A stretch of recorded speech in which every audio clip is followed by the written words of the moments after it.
ஓம் சாந்தி. எல்லோரும் சந்தோஷமாக இருக்கிறீங்களா? இந்த உலகத்தையே தலைகீழாக புரட்டி போடுற 2 பேரழிவுகள். இந்த 2 பேரழிவுகளை பற்றி யாருக்குமே தெரியாது. குறிப்பாக முதல் பேரழிவு பற்றி யாருக்குமே தெரியாது. 2வது பேரழிவு ஓகே, இப்போ எல்லாருமே ஓரளவு கெஸ் பண்ணுறாங்க. உலகம் அழிய போகுது. உலக யுத்தத்தை பார்க்கும் பொழுதும் தெரியுது. இயற்கை சீற்றங்கள் பயங்கரமாக அதிகமாகிறத பார்க்கும்போதும் விதவிதமான நோய்கள் வர்றதை பார்க்கும்போது ஓரளவுக்கு ஒரு சிலர் கெஸ் பண்ணுறாங்க. இன்னும் கூட நிறைய பேர் அதெல்லாம் உலகம் அழியாது, கலியுகம் அழிய இன்னும் 40,000 வருஷம் இருக்குன்னு கும்பகர்ண உறக்கம் தூங்கிட்டு இருக்கிறவங்களும் இருக்கிறாங்க. ஆனால் 2500 வருடத்திற்கு ஒரு முறை இந்த உலகம் மிகப்பெரிய பேரழிவை சந்திக்கும் அப்படிங்கிற ரகசியம் பாவம் இவங்க யாருக்குமே தெரியாது. ஸோ அது தெரிஞ்சுக்கணும் அப்படின்னா 5000 வருட காலச்சக்கரம் பற்றிய ரகசியம் தெரியணும். அதை தான் கல்பம்னு சொல்லுவோம். வேதத்தில் தவறுதலாக அதுக்கு லட்சக்கணக்கான ஆயுள்னு கொடுத்ததுனால தான் மனிதர்கள் உலக அழிவை பற்றி கவலைப்படாமல் அஞ்ஞான இருளில் தூங்கிக்கிட்டு இருக்கிறாங்க. இந்த உலகத்தை கடவுள் முதல்ல சொர்க்கமாக படைக்கிறார். அங்கே இருக்கக்கூடிய மனிதர்களை தன்னை மாதிரியே பரிசுத்தமானவர்களாக, தெய்வீக குணம் நிரம்பியவர்களாக படைக்கிறார். அதனால தான் அவங்கள இந்துக்கள் இன்னை வரைக்கும் தெய்வம்னு வழிபடுறோம். காரணம், இதே பாரத பூமி தான் சொர்க்கமாக இருந்தது. அப்போ உலகத்திலே பாரத பூமி மட்டும்தான் இருக்கும், மற்றதெல்லாம் கடல் மட்டத்துக்கு கீழே போயிடும். ஸோ 2500 வருடம் இந்த பாரத பூமி சொர்க்கமாக இருக்குது. அடுத்த 2500 வருடம் இதே உலகம் நரகமாகுது. ஸோ அந்த டைம் தான் கடல் விலகி பூமியெல்லாம் மேலே வர ஆரம்பிக்குது. ஸோ அப்போ நரகமாகுது. நரகமாகும்போது நிறைய பாவம் செய்கிறோம். பாவம் செய்கிறதுனால தான் அது நரகம். ஸோ பாவம் செஞ்சால் அது கூடவே அதற்கான பலனாகிய தண்டனை கிடைக்கும். அதனால தான் நமக்கு விதவிதமான நோய்கள் வருது, இயற்கை சீற்றங்கள் பயங்கரமாக இருக்குது, உறவுகளுக்கு இடையிலேயே நம்பிக்கை துரோகம், கொலை, கொள்ளை, கற்பழிப்பு தினசரி செய்தியாக இதெல்லாம் மாறிடுச்சு இல்லையா? ஸோ இது எல்லாத்துக்கும் காரணம் நாம் செய்த பாவத்திற்கான பலன், தண்டனை தான். ஸோ இது ஒரு லெவலுக்கு மேலே போகும்போது உலக அழிவு நடக்குது. பாவக்குடம் நிரம்பினால்தான் உலக அழிவு நடக்கும். ஸோ அதனால் பாவமும் அதிவேகத்தில் மனிதன் செஞ்சுக்கிட்டு இருக்கிறான். அதுக்கு ரொம்ப முக்கியமான காரணம் கடவுள் நம்பிக்கை உலக மக்களிடையே இல்லாமல் போனது. ஸோ அதனால தான் பாவம் செய்கிறான். ஆனாலும் இதற்கு பின்பு வேறு ஒரு ரகசியமும் இருக்குது. அதாவது வெளிப்புறமாக பார்த்திங்கன்னா இவங்க இந்த நாட்டை பிடிக்க ட்ரை பண்ணுறாங்க, கண்ட்ரோல் பண்ண ட்ரை பண்ணுறாங்க. அமெரிக்கா ஒரு போலீஸ் மாதிரி உலக நாடுகளை தன் கண்ட்ரோலில் வச்சுக்க நினைக்குது, அதனால் யுத்தம் வருது. இந்த மாதிரி வெளிப்புறமாக ஸ்தூலமாக நம்ம 1000 காரணம் சொல்லலாம். ஆனால் சூக்ஷ்மமாக ஒரு காரணம், இந்த மாதிரி பாவம் அதிகமாகிறதுனால உலக அழிவு ஏற்படுது. ஆனால் சூக்ஷ்மமாக இதைவிட முக்கியமான காரணமும் ஒன்று இருக்குது. அது என்ன அப்படின்னா, கடவுள் இந்த உலகத்தை யாருக்காக படைத்தார் அதை தெரிஞ்சுக்கிட்டிங்கன்னா புரிஞ்சிடும். கடவுள் இந்த பூமியை சொர்க்கமாக படைக்கிறார். அந்த சொர்க்கத்தை யாருக்கு படைக்கிறார்? அந்த சொர்க்கத்தில் வாழ்வதற்கு தன்னை தகுதிப்படுத்தி கொண்டவர்களுக்காக படைக்கிறார். அதாவது தேவதைகளுக்காக படைக்கிறார். இன்றைக்கி மக்கள் தொகை 1000 கோடியை நோக்கி போகுது. ஆனால் சொர்க்கத்தில் அந்த 2500 வருட இறுதியிலே பார்த்தால் கூட 33 கோடி தான். இப்போ 33 கோடி எங்கே, 1000 கோடி எங்கே, யோசிச்சு பாருங்கள். அதிலும் ஆரம்பத்தில், சொர்க்கத்தின் ஆரம்பத்தில் கடவுள் படைத்த புத்தம்புது உலகத்தில் வெறும் 9 லட்சம் பேர் தான் இருப்பாங்களே. ஸோ அப்போ அந்த 9 லட்சம் பேர் தான் 2500 வருடத்தின் சொர்க்கத்தின் சுகத்தை அனுபவிக்கிறதுக்கு தகுதி வாய்ந்தவர்களாக இருக்கிறாங்க. ஸோ அதுக்கப்புறம் தகுதிக்கேற்ப கொஞ்சம் கொஞ்சமாக அதில் ஆட் ஆகுறாங்க. கொஞ்சம் கொஞ்சமாக ஜென்மம் எடுக்க ஆரம்பிக்கிறாங்க. ஒரு சிலர் சொர்க்கம் முடிகிற நேரத்தில் ஜென்மம் எடுக்கிறாங்க. அவங்க நானும் சொர்க்கத்துக்கு வந்தேன் அப்படிங்கிற மாதிரி தானே தவிர சொர்க்கத்தின் முழு சுகத்தையும் அவங்க அனுபவிக்கலை. இப்போ சொர்க்கத்தில் 2500 வருடம் பாவம் செய்யாமல் இருக்க முடிந்த மனிதன் ஏன் அடுத்த 2500 வருடம் பாவம் செய்ய முடியாமல் இருக்க முடியல அப்படின்னா, கடவுள் சொல்கிறாரு, சொர்க்கத்தில் அழியக்கூடிய உடல் அப்படின்னா தன்னை மனிதன் நினைக்க மாட்டான். ஸோ அதனால தான் பைபிள் அடிக்கடி இந்த மாம்சமானவர்கள் அப்படின்ற வார்த்தை வரும். அதாவது உடல் உணர்வில் சிக்கியவர்கள் அப்படின்னு மனிதர்களை குறிப்பிட்டிருப்பாங்க. சொர்க்கத்தில் உடல் உணர்வில் இருக்க மாட்டாங்க. இந்த உடலை இயக்கக்கூடிய அழிவற்ற ஆத்மா நான்ற உணர்வில் இருப்பாங்க. அதுதான் உயிர். அது பூர்வ மத்தியில் நட்சத்திரம் மாதிரி ஜொலிக்கிறதுனால தான் இந்துக்கள் அங்கே பொட்டு வைக்கிற பழக்கம் இருக்குது. சொர்க்கத்தில் அந்த ஆத்மாவாகிய நான் புருவ மத்தியில் இருக்கிற நான் தான் கண் வழியாக பார்க்கிறேன், வாய் வழியாக பேசுகிறேன், உடல் மூலமாக அனைத்து காரியத்தையும் செய்கிறேன்ற உணர்வு இயல்பாகவே இருக்கும். பிறரை பார்க்கும் பொழுதும் ஆத்மாவில் தான் கவனம் போகுமே தவிர அழியக்கூடிய உடலில் போகாது. அப்போ கண்டிப்பாக அங்கே காம உணர்வு, காதல் உணர்வு, சலனமாகிறது, இதெல்லாம் இருக்குது. ஸோ அப்போ வெளி உலக விஷயத்தில் எதுலையுமே மயங்காமல் இருப்பாங்க, புலனின்பத்துக்கு அடிமையாகாமல் இருப்பாங்க. ஸோ அதனால தான் சொர்க்கம் சொர்க்கமாகவே இருக்குது. ஸோ சொர்க்கம்னாலே ஓரளவு நீங்கள் கணிச்சிருப்பீங்க அங்கே தங்கம். ஆனால் பைபிளில் இருக்கிற சொர்க்கம் மாதிரி இருக்காது. பைபிளில் இருக்கிற சொர்க்கத்தில் வந்து வெறும் திராட்சை தோட்டம் இருக்கும், அது இப்போவும் தான் இருக்குது. அப்படி இருக்காது ஒரிஜினல் சொர்க்கம். ஒரிஜினல் சொர்க்கம் வந்து தங்க செங்கற்களால் கட்டப்பட்ட மாட மாளிகையில் இருப்போம். அப்போ எவ்வளோ பணக்காரர்களாக இருப்போம்னு யோசிச்சு பாருங்கள். சிங்கமும் பசுவும் ஒன்றா தண்ணி குடிக்கணும் பைபிள்லே இருக்குது. அதோடைய அர்த்தம் என்னென்னா எல்லாருமே அங்கே தாவரத்தை தான் உட்கொள்வார்கள், சிங்கம் புலி உட்பட. ஆனால் இன்றைக்கி மனிதர்கள் கரிமீனே விட தயாராக இல்லாமல் எங்கள் மதத்தை பிடிச்சா நாங்கள் சொர்க்கத்துக்கு போயிடுவோன்னு காமெடி பண்ணிகிட்டு இருக்கிறாங்க. காரணம் அவங்க மதம் வந்து கரிமீன் சாப்பிட்லாம் அப்படின்னு சொல்லுது. அப்போ நரகத்தில் எல்லாரும் பண்ணுற விஷயத்தையே நீ பண்ணிவிட்டு சொர்க்கத்துக்கு வரணும்னா எப்படி வர முடியும்? சொர்க்கத்தில் காமம்னா என்னன்னே தெரியாது, கோபம்னா என்னன்னே தெரியாது, பற்று பேராசை அகங்காரம்னா என்னன்னே தெரியாது. அப்படி யாராவது இங்கே இருக்கிறாங்களா? அப்படி எந்த மதமாவது போதிக்குதா? இந்த மதத்தை சார்ந்தவர்களுக்கு கோபமே வராதுப்பா, காமம்னா என்னன்னே தெரியாதுப்பா, பற்றே இருக்காதுப்பா, அவங்களுக்கு பேராசை அகங்காரமே இருக்காதுப்பா அப்படின்னு எந்த மதத்தையாவது உங்களால் சொல்ல முடியுமா? ஒரு கண்ணத்தை அறிந்தால் மறு கண்ணத்தை காட்டின்னு இயேசு சொல்லியிருப்பார்.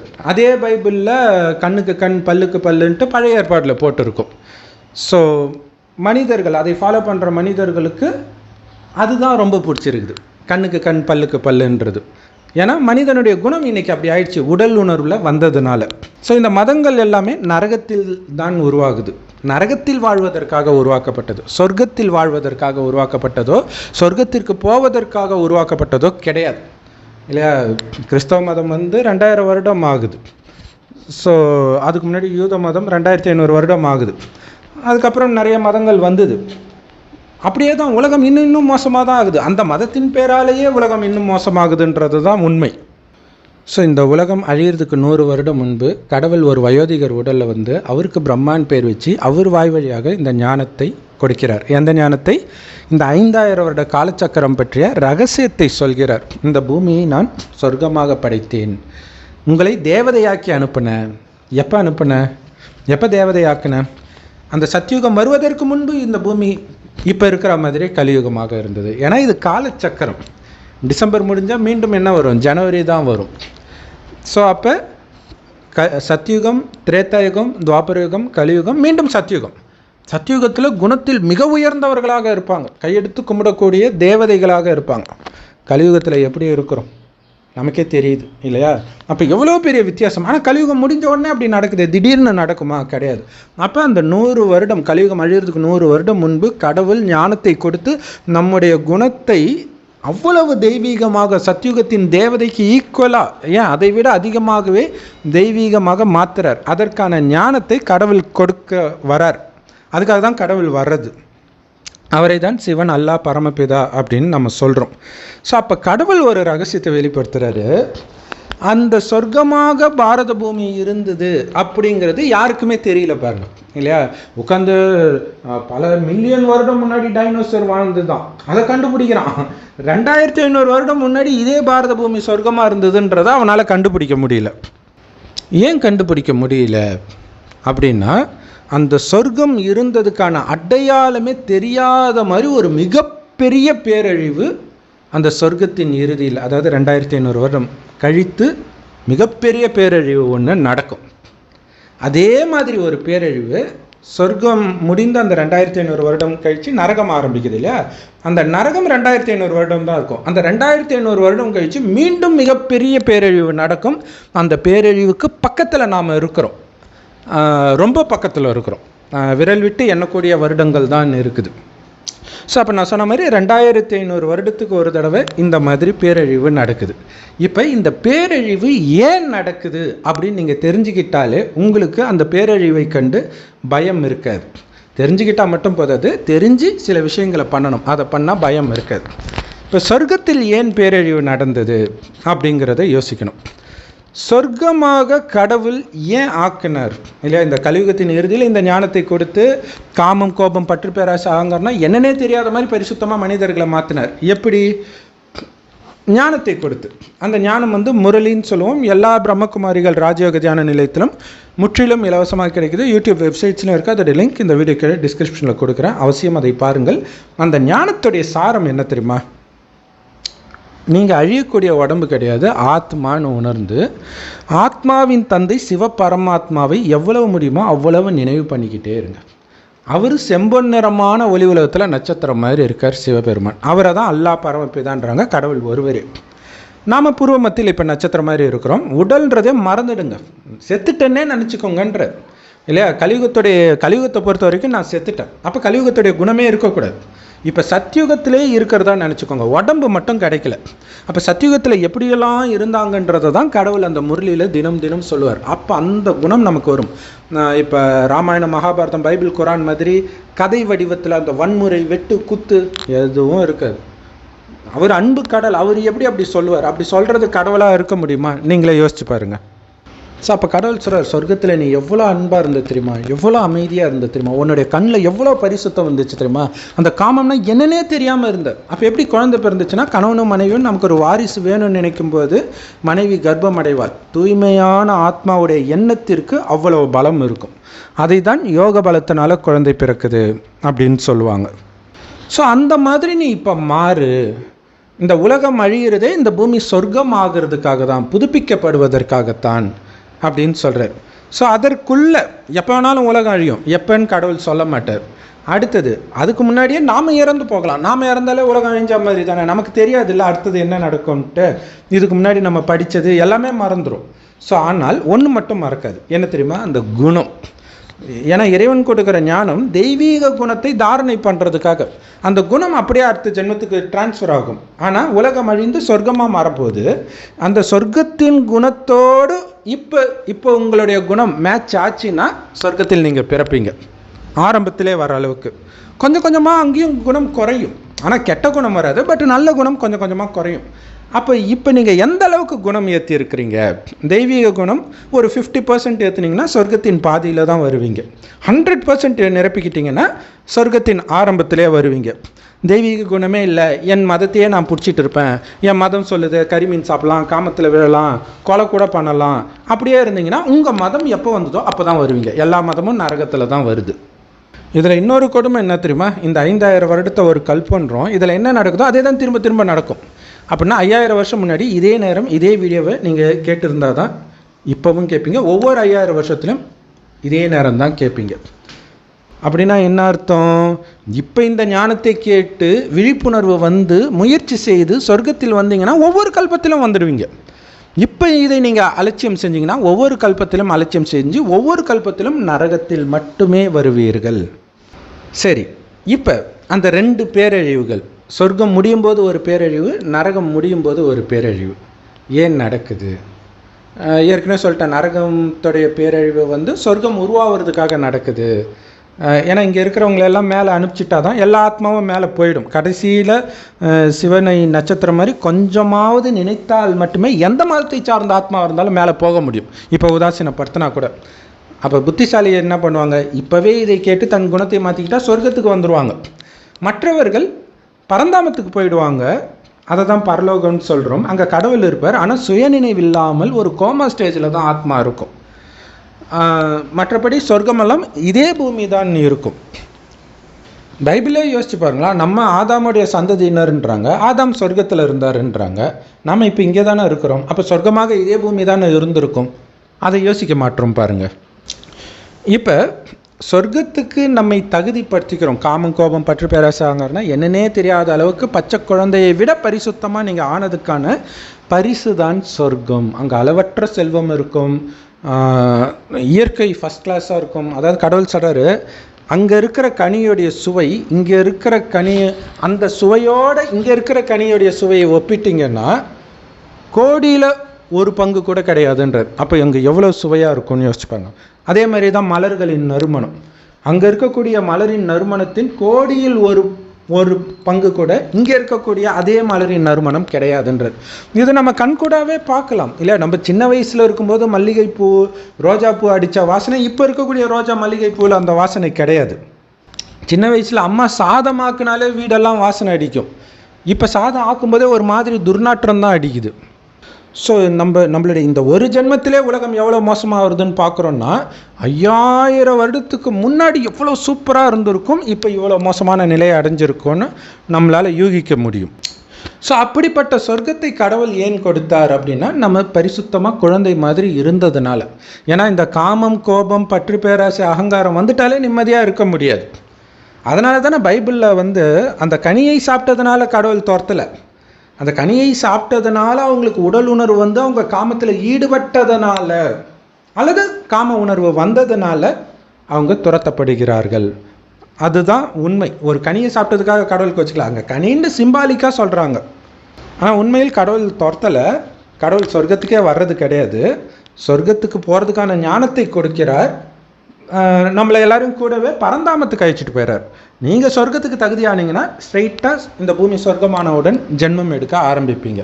2500 வருஷம் கழிச்சு ஆத்மான்ற உணர்வு மறக்கும் பொழுது, உடல் உணர்வு வரும்போது நாம் பாவம் செய்ய ஆரம்பிக்கிறோம் பார்த்தீங்களா? அப்போ இந்த பூமியை நரகமாக கொஞ்சம் கொஞ்சமாக நாம தான் மாற்றுறோம்.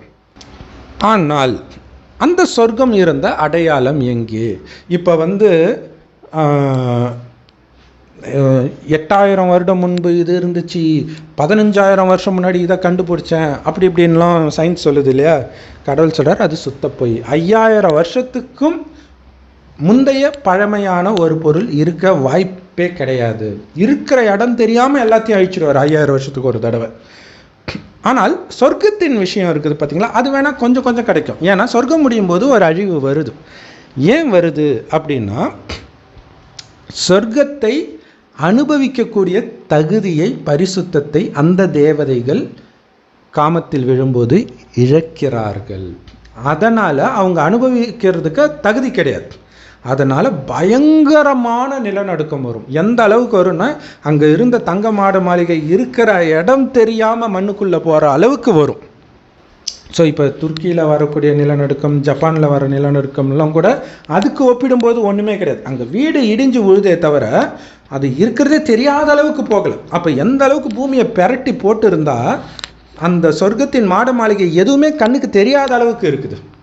ஸோ அப்போ தான் மனிதன் சிதறடிக்கப்படுறான். ஏன்னா அவனுடைய வாழ்வியல் இடம் எல்லாம் போயிடுச்சு. அப்போ தான் முதல்ல இந்த மாதிரி விஷயத்தையும் அவன் பார்க்குறான். அப்போ கண்டிப்பாக இயற்கையில் ஒரு மிகப்பெரிய மாற்றம் நடந்ததுனால தான் நிலநடுக்கம் நடந்திருக்கு இல்லையா? ஸோ அந்த நேரம் பூமியெல்லாம் மேலே வர ஆரம்பிக்கும். ஸோ அப்போ தான் மனிதன் இடம்பெயர்ந்து வெவ்வேறு இடத்துக்கு போய் அங்கே வெவ்வேறு மதங்கள் வர்றது, அதையெல்லாம் நம்ம பார்க்குறோம். இந்தியா தான் ஸ்டார்டிங் பிளேஸ். சயின்ஸ் நினச்சிட்டு இருக்கிற மாதிரி ஆஃப்ரிக்கா ஸ்டார்டிங் பிளேஸ் இல்லை, இந்தியாவிலிருந்து தான் மனிதன் தோன்றுகிறான். அதுவும் சொர்க்கமாக இருக்கும். அதாவது தோன்றுகிறான் அப்படின்னா திடீர்னு ஒரு செல் உயிரினத்திலேருந்து 2 செல் உயிரினம், எவல்யூஷன் அப்படியெல்லாம் கிடையாது. மனிதர்கள் எப்போவுமே இருப்பாங்க. இப்போ இருக்கிற இதே மனிதர்கள் தான் இந்த ஞானத்தை எடுத்து பரந்தாமத்துக்கு போயிட்டு மீண்டும் பிறப்பார்கள். அப்போ அவங்களுக்கு ஜென்மம் கொடுக்க சில மனிதர்கள் இங்கே இருப்பாங்க. சரி, ஓகே. இப்போ சொர்க்கம் அழிஞ்சது. காரணம், மனிதன் காமத்தில் விழுந்தான், அதை அனுபவிக்கும் தகுதியற்றவனாக ஆகிடுறான். அப்போ இயற்கை சீற்றம் மட்டும்தான். அப்போ மனிதர்கள் சண்டை போடுறது அதெல்லாம் கிடையாது. ஏன்னா அப்போ தேவதை தர்மம், அது பேரே ஆதிசநாதன தேவதா தர்மம். ஒரே தர்மம், ஒரே மொழி, ஒரே வழிதான் இருக்கும் சொர்க்கத்தில். அதில் முதல் ராஜா ஸ்ரீ நாராயணன். அதனால தான் சொர்க்கவாசல் திறப்பு விழா பெருமாள் கோயிலில் கொண்டாடுறாங்க, முதல் ராஜான்றதுனால. சரி, அடுத்தது மனிதனுக்குள்ள கெட்ட குணம் வரும்போது அந்த சொர்க்கம் இருக்கிற இடம் தெரியாமல் அழிஞ்சிடுது, மனிதன் சிதறடிக்கப்படுறான். ஓகே. அப்புறம் வெவ்வேறு மதங்கள் வருது, ஒவ்வொரு இடத்துலையும் வருது. மதங்கள் எல்லாமே நல்ல விஷயத்தை ஒரு 5%, கெட்ட விஷயத்தை 95% சேர்த்து தான் சொல்லும். நீங்கள் பார்த்தீங்கன்னா தெரியும். ஒரு மத புஸ்தகத்தில் இருக்கும், அவர்களை அங்கேயே வெட்டி கொன்று போடுங்கள், கடவுள் நல்லவர். அங்கே கடவுள்னு இருக்காது, அவங்க மதத்தில் கடவுளை என்ன சொல்லுவாங்களோ அதை சொல்லியிருக்கும். அடுத்த லைனே அது கூட புரிஞ்சிக்க முடியாத அளவுக்கு மனிதன் முட்டாளாக இருக்கிறான் பாருங்க. கடவுள் அப்படி சொல்லுவாரா? அப்படி அதுவும் என்னது, கடவுள் வந்து அன்பே உருவானவர்னு வரும் அடுத்த லைனே. கொலை பண்ணுன்னு சொல்லிட்டு கடவுள் சொல்கிறாராம், உடனே கடவுள் அன்பானவர். ஏன்னா கொலை பண்ணுன்னு சொல்கிற கடவுள் எப்படிப்பா அன்பானவராக கருணையானவராக இருக்க முடியும்? சரி, இப்போ 2500 வருடம் முடிகிற தருணத்தில் இருக்கிறோம். இங்கே 2500 வருடன்றது இயேசுவை வச்சு கணக்கிடாதுங்க. இயேசு வச்சு கணக்கிட்டிங்கன்னா இப்போ 2024 தான் ஆகுது. இது வந்து 5000 வருட காலச்சக்கரத்தில் 5000 வருடம் முடிகிறதுக்கு இன்னும் சில வருடங்களே இருக்குது. டபுள் டிஜிட் அவ்வளோதான் இருக்குது. அந்த டபுள் டிஜிட்டும் ரொம்பலாம் கிடையாது இல்லையா, ஒரு 10-15 வருஷம் அவ்வளோதான் இருக்குது. ஏன்னா கடவுள் கடைசி 100 வருடம் இந்த ஞானத்தை சொல்ல வர்றார். அவர் வந்து 87 வருஷம் முடிஞ்சிச்சு. அப்போ எவ்வளோ கம்மியான நாட்கள் இருக்குதுன்னு யோசிச்சு பாருங்கள். ஸோ இப்போ கடவுள் இந்த ஞானத்தை கொடுக்கிறார். ஆத்மான்னு ஒன்று வந்து சிவபரமாத்மாவை நினைவு செஞ்சுக்கிட்டே இருக்கணும். இறைவன் கொடுக்குற முரளியை தினமும் படித்து அதன் சிந்தனையில் அந்த சொர்க்கத்துக்கு நான் போக போகிறேன்ற அந்த போதையிலே மூழ்க இந்த கலியுகத்தில் உங்களுடைய உறவுகள், சொத்துகள் அனைத்திலிருந்தும் உங்களுடைய பற்று விலகும். ஏன்னா கலியுகம் அழிய போகுதுன்னு உங்களுக்கு தெரிஞ்சிடும். எப்படி இறந்தவனுக்கு நெருப்பு வச்சுட்டு திரும்பி பார்க்காம வர சொல்லுவாங்களே சுடுகாட்டில், அந்த மாதிரி தான் கடவுள் சொல்கிறார். உங்களை பொறுத்த வரைக்கும் கலியுகம் அழிந்ததாக நினைத்து கொள்ளுங்கள், எப்போ வேண்டுமானாலும் நெருப்பு வைக்கப்படும். அதனால் கலியுகத்தின் பக்கம் உங்கள் புத்தி வேண்டாம், உங்களுடைய மனக்கண் எப்பொழுதும் சொர்க்கத்தையே பார்க்கட்டும். ஸோ இதோடைய நினைவாக தான் முஸ்லீம்கள் வந்து மெக்கா இருக்கிற இடம் பார்த்து அந்த டைரெக்ஷனில் அவங்க தொழுகை பண்ணுவாங்க. ஏன்னா ஒரு விதத்தில் அவங்களுக்கு அதுதான் சொர்க்கம். ஏன்னா அவங்க அங்கே தான் ஃபஸ்ட்டு வராங்க இல்லையா. அது நரகம் தான் எல்லோரும் ஒரிஜினலாக பார்த்தா அது நரகம். பட் எந்த மதமும் ஃபஸ்ட்டு வரும்போது அவங்களுக்கு அவங்களுடைய ஆயுளில் பாதி சொர்க்கம் மாதிரி இருக்கும். உதாரணத்துக்கு கிறிஸ்தவர்கள் 2000 வருஷம் ஆவரேஜாக ஆயுள், அதில் முதல் 1000 வருடம் அவங்களுக்கு சொர்க்கம் மாதிரி இருக்கும், அடுத்த 1000 வருடம் தான் அவங்களுக்கு நரகம் மாதிரி இருக்கும். இது பைபிள்லே போட்டிருக்கும். ஸோ இப்போ என்ன நடக்குதுன்னா, உலகத்தில் பாவம் அதிகமாக நடக்குது இல்லையா. ஸோ பாவம் நடக்குது, மனிதன் அழிக்கிறதுக்கும் தயங்கிறது கிடையாது.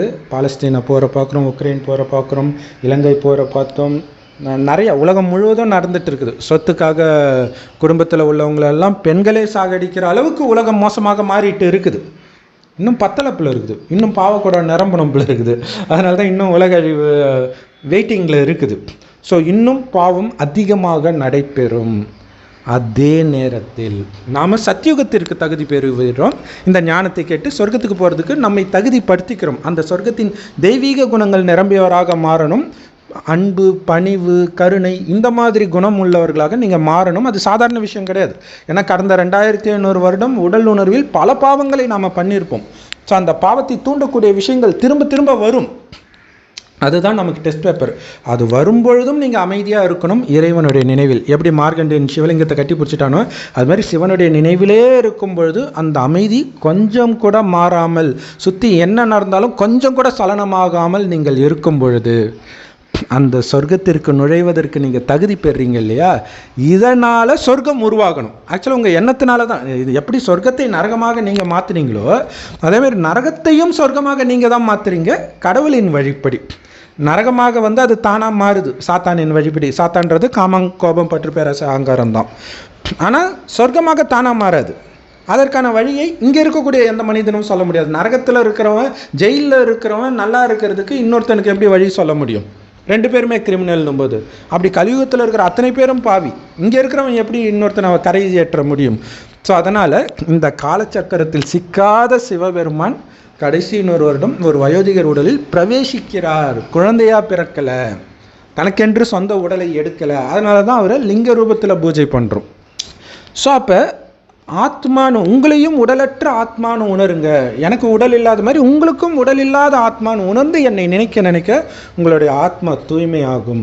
கூடவே இறைவனை பற்றி, இறைவனுடைய நினைவு, இறைவனுடைய ஞானத்தை பற்றிய சிந்தனை, சொர்க்கத்தில் தான் நாம் இருந்தோம், அதை இப்போ இழந்திருக்கிறோம், மீண்டும் அடைய போகிறோம் அப்படிங்கிற சிந்தனை மட்டுமே உங்கள் மனதில் ஓட ஓட ஓட ஓட அந்த சொர்க்கம் வரணும்.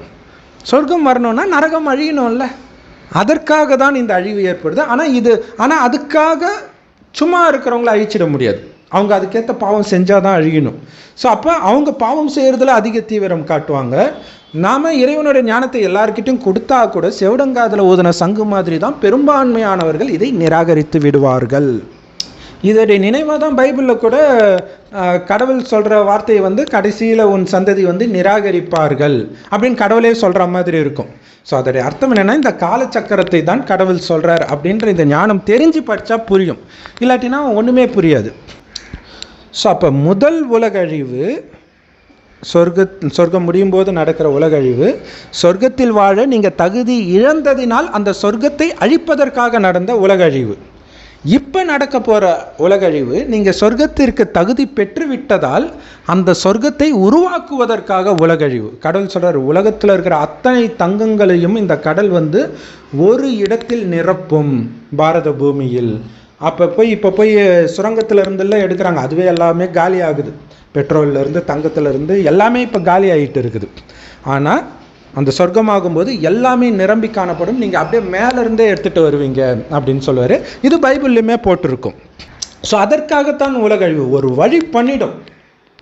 ஒரே பேரலையில் உலகம் காணாமல் போகுன்ற அப்போ யோசிச்சுப்பாங்க. ஆனால் அதுக்கு முன்னாடியே மனிதர்கள் ஒருத்தருக்கு ஒருத்தர் பயங்கரமாக தண்டனை கொடுத்துக்குவாங்க. இப்போ திடீர்னு எல்லாரும் வீட்டை விட்டு வெளில போனாங்கள்ல, உக்ரைன் போர் வரும்போது பாலஸ்தீன்லையும் அது தானே நடந்திருக்கு. ஸோ அது மாதிரி அவங்கவுங்க செய்த பாவத்திற்கான தண்டனை கிடைக்கும். அதற்கேற்ற இடத்துல போய் பிறப்பீங்க, பேய அலைவிங்க, எல்லாமே நடக்கும். கடைசியில் எப்பா இந்த பூமியே வேண்டான்னு நினைப்பாங்க எல்லா மதத்தை சார்ந்தவர்களும். ஸோ அப்போ தான் இறைவன் கொடுக்குற இந்த ஞானமே அவங்க புத்தியில் பதியும். ஆனால் அதுக்கு முன்னாடி நம்ம கொடுத்துருவோம், அந்த நேரம் அவங்களுக்கு ஞாபகம் வரும். அப்போ நிறைய அற்புதங்கள் நடக்கும். அதாவது தன் மனதை முழுக்க முழுக்க தன் கட்டுப்பாட்டில் வைத்திருப்பவனுக்கு இந்த பஞ்ச தத்துவமும் கட்டுப்படும்னு இறைவன் சொல்கிறார். ஸோ கடைசி நேரத்தில் பஞ்ச தத்துவமும் உங்களுக்கு கட்டுப்படும். அதாவது உலகத்தையே அந்த பஞ்ச தத்துவம் அழிச்சிட்டு இருக்கும், ஆனால் உங்களுக்கு எந்த விதமான துக்கத்தையும் கொடுக்காது. ஏன்னா நீங்கள் உங்களுடைய பாவத்தை எல்லாம் இறைவனின் நினைவில் அழித்து உங்களுடைய குணத்தையே மாற்றிக்கிறீங்க, சாந்த ஸ்வரூபமாக ஆயிடுறீங்க. அப்போ உங்ககிட்ட பஞ்சதத்துவம் ஆக்ரோஷமாக வர்றது அப்படியே உங்ககிட்ட அப்படியே சாந்த ஸ்வரூபமாக ஆகும். ஸோ இதோடைய நினைவாக தான் கிருஷ்ணர் பிறந்தவுடனே அவங்க அப்பா கூடையில் வச்சு யமுனை நதி கரையாக போகும்போது அந்த நதி பிரியறதாக காட்டப்பட்டு இருக்குது. அதே மாதிரி பைபிளில் பார்த்திங்கன்னா மோசஸ் போகும்போது அந்த கடல் பிரியறதாக காட்டப்படுது. ஸோ அந்த சம்பவங்கள் மகாபாரதம், ராமாயணம், குரான், பைபிளில் நிஜத்தில் நடந்த சம்பவம் கிடையாது. எதிர்காலத்தில் நடக்க இருப்பதை ஒரு தீர்க்க தரிசனமாக கதை ரூபத்தில் சொல்லப்பட்டிருக்குது. ஆனால் இப்போ முஸ்லீம் கிறிஸ்தவர்கள்லாம் பார்த்திங்கன்னா அவங்க வேதத்தில் சொன்னதை கண்ணால் பார்க்கும்போது மட்டுமே நம்பக்கூடியவர்கள், இதை புரிஞ்சிக்கக்கூடிய சக்தி அவங்களுக்கு இருக்காது. ஸோ அதனால் கடைசியில் அந்த அற்புதமும் நம்ம மூலமாக நடக்கும் பொழுது தான் கடவுள் அனுப்பியவர் இவங்க தான் அப்படின்னு அவங்க வந்து இறைவனை நம்ம சொல்கிற மாதிரி நினைப்பாங்க. அவ்வளோதான், மற்றதுக்கெல்லாம் அவங்களுக்கு டைம் இருக்காது. சொர்க்கத்துக்கு வர்றதுக்கு தன்னை தகுதிப்படுத்திக்க காமம் கோபத்தை எல்லாம் விடுறதுக்கெல்லாம் டைம் இருக்காது. ஜஸ்ட்டு இறைவனை நினச்சி மேலே போயிடுவாங்க, அவ்வளோதான்.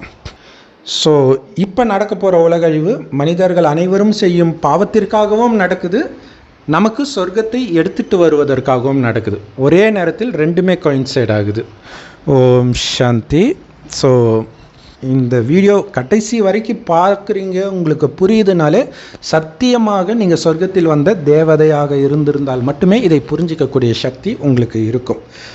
அப்படி இல்லை, இது என்னால் ஏற்றுக்க முடியல, இருந்தாலும் நான் ஃபுல்லாக கேட்டனாலும் நீங்களும் கண்டிப்பாக சொர்க்கத்தில் வரக்கூடிய தேவதை தான்.